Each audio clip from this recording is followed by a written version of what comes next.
Hello friends, welcome to agri GPB YouTube channel. जैसा कि हम लोग डिस्कस किए थे कि क्लासिकल जेनेटिक्स जो है उसके ऑलमोस्ट वीडियो अपलोड हो चुके हैं। तो क्लासिकल जेनेटिक्स में हम लोग अब वीडियो अपलोड नहीं करेंगे।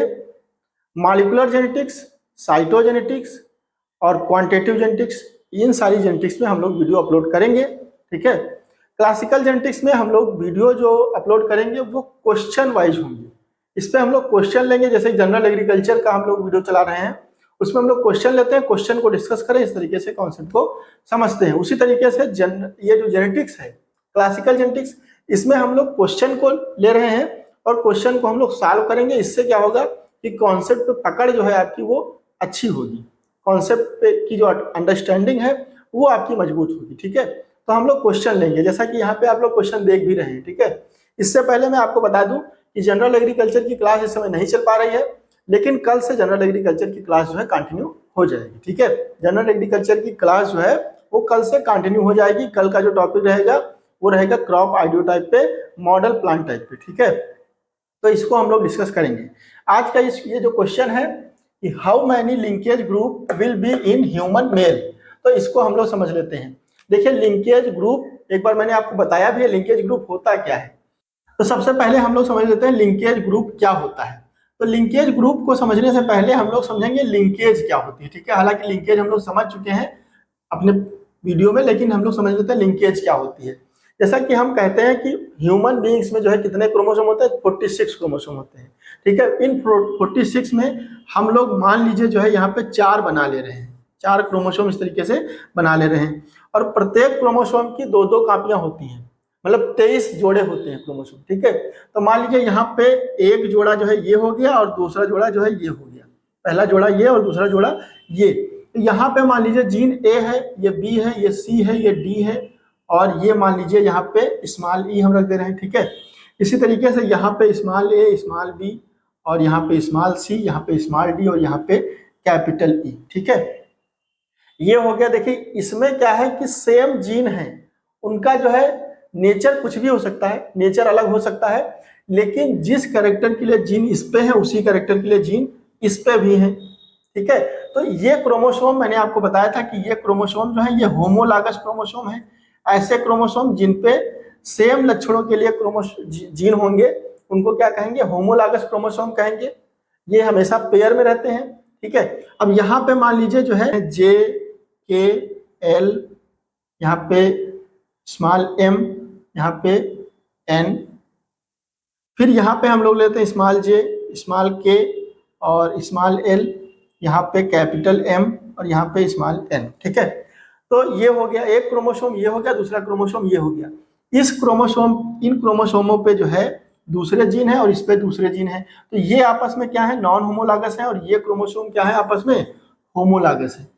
ये आपस में क्या है, होमोलागस है, और ये इनसे जो है नॉन होमोलागस है। और ये भी आपस में अगर बात करें तो होमोलागस है, ये आपस में एक दूसरे के होमोलागस है। ठीक है। देखिए, ध्यान से समझिए ना। अब लिंकेज क्या होती है, लिंकेज एक ऐसी टेंडेंसी है जिसमें 2 या 2 से अधिक जीन जो कि एक ही क्रोमोसोम पे प्रेजेंट है। देखिए, ये यहाँ पे एक ही क्रोमोसोम पे प्रेजेंट है। ठीक है। तो अगर ए और बी एक साथ इनहेरिट होता है तो उसी की टेंडेंसी को हम क्या कहते हैं, लिंकेज कहते हैं। जैसे कि अब इसमें क्या है, कैपिटल ए है और कैपिटल बी है, तो इनके बीच में अगर लिंकेज होती थी तो हम बोलते थे क्या, कपलिंग फेज। यही अगर कैपिटल डी जो है वो स्मॉल ई के साथ में लिंकेज शो कर रहा है, मतलब कैपिटल डी हमेशा जो है स्मॉल ई के साथ में ही इनहेरिट होता है, तो इसको क्या बोलते थे हम लोग, रिपल्सन फेज बोलते थे। हम लोग जो है इसको रिपल्सन फेज बोलते थे। तो ये दोनों जो फेज थी ये लिंकेज की ही फेज थी। तो लिंकेज, उम्मीद है लिंकेज आपको समझ में आ गया होगा। लिंकेज क्या है, टेंडेंसी ऑफ 2 और more gene to stay together during inheritance is called linkage. ठीक है।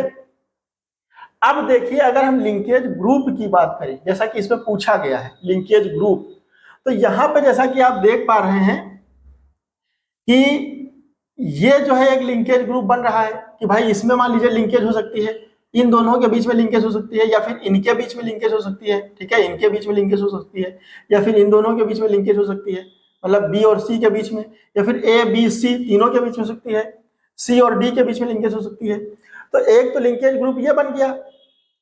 अच्छा, अब इसको हम फिर से जो है काउंट नहीं करेंगे, क्योंकि यहाँ पे सेम वही जीन है, जो यहाँ पे जीन है वही जीन यहाँ पे भी है, तो इसको फिर से हम काउंट नहीं करेंगे।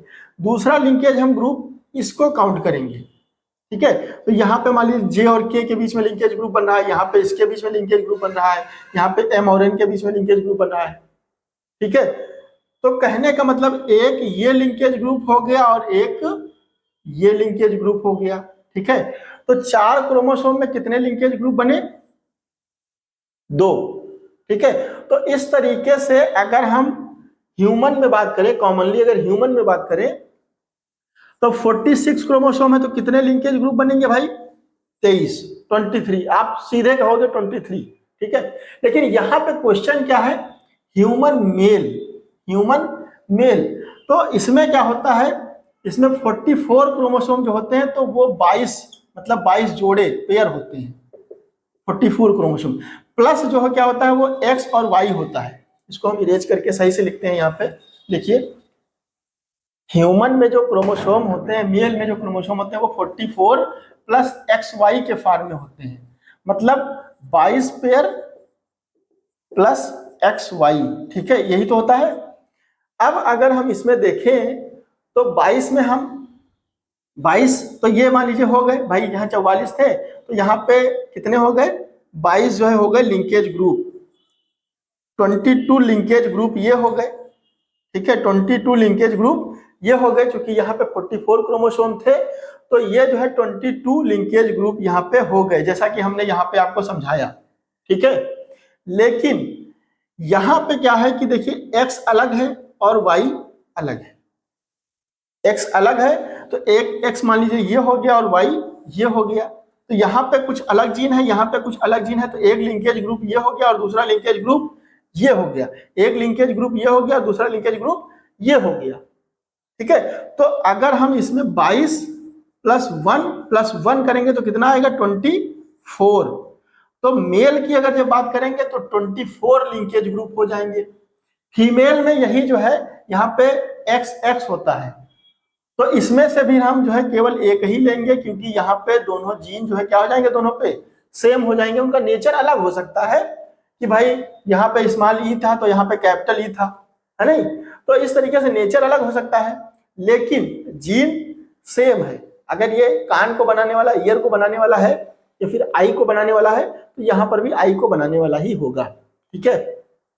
तो इस तरीके से लिंकेज ग्रुप जो है जितने भी ह्यूमन में क्रोमोसोम होते हैं, ठीक है, डिफरेंट टाइप्स के जो क्रोमोसोम होते हैं, तो अगर मेल में बात करें तो कितने डिफरेंट टाइप्स के क्रोमोसोम होंगे भाई? 46 क्रोमोसोम होते हैं हम कहते हैं, तो 46 का मतलब क्या है? 22 प्लस एक्स वाई के फॉर्म में रहते हैं, तो यहाँ पे डिफरेंट टाइप्स के क्रोमोसोम कितने हो गए? 22 ये हो गए, 23 24, तो 24 डिफरेंट टाइप्स के क्रोमोसोम होते हैं, उतने ही लिंकेज ग्रुप हो जाएंगे, ठीक है। फीमेल में जो है 23 डिफरेंट टाइप्स के जो है क्रोमोसोम होते हैं, तो फीमेल में 23 हो जाएंगे, ठीक है। तो इस तरीके से मेल की जब हम बात करेंगे तो 24 हो जाएंगे, फीमेल की बात करेंगे तो 23 हो जाएंगे ह्यूमन में, है नहीं। अच्छा, मेल के स्पर्म में, मेल की अगर स्पर्म में बात करता है तो मेल के स्पर्म में भाई क्या होगा? 22 प्लस या तो एक्स होगा या तो फिर 22 प्लस वाई होगा, क्योंकि गैमीट जो बनते हैं उसमें अलग अलग ही होते हैं भाई, एक में एक्स हो सकता है, दूसरे में वाई हो सकता है। तो यहाँ पर भी अगर स्पर्म में पूछता है तब भी 23 होंगी, स्पर्म में अगर पूछता है तब भी 23 होगा, ठीक है। तो इस तरीके से हमने लिंकेज ग्रुप को भी समझा, लिंकेज को भी समझा, कपलिंग और रिपल्सन फेज को समझा। इस तरीके से लिंकेज ग्रुप हम जो है निकाल सकते हैं, इसको भी समझा हमने। Homologous chromosome, non homologous chromosome को भी समझा। अच्छा, यहीं से आप हेट्रोजाइगस होमोजाइगस को भी समझ सकते हैं। जैसे यहाँ पे ये जो कंडीशन है, जब होमोलॉगस क्रोमोसोम पे 2 जीन ये जो प्रेजेंट है और इनका नेचर क्या है? अलग है, यहाँ पे स्मॉल ई है और यहाँ पे कैपिटल ई है, मतलब एक ही कैरेक्टर के लिए डिसिमिलर एलील है, तो इसको हेट्रोजाइगस कंडीशन बोलेंगे। अगर यहाँ पे आप देख सकते हैं, यहाँ पे हमने जैसे आपको बनाया था, यहाँ पे हमने हेट्रोजाइगस कंडीशन ही बनाई है। मान लीजिए कि यहाँ पे हम जो है कैपिटल ई ही होता, यहाँ पे कैपिटल ई ही होता, सिमिलर जो है एलील होते, तो ये फिर कंडीशन कैसी हो जाती? होमोजाइगस कंडीशन हो जाती, ठीक है। अगर सिमिलर एलील है दोनों जो है होमोलॉगस क्रोमोसोम पे पर्टिकुलर कैरेक्टर के लिए, तो उसको क्या कहेंगे? होमोजाइगस कहेंगे, ठीक है। तो इस तरीके से आपने linkage group homologous chromosome, non homologous chromosome, heterozygous, homozygous, इन सारी टर्मिनोलॉजी को समझा। आज के लिए बस इतना ही, मिलते हैं नेक्स्ट में। Thank you very much for listening to me.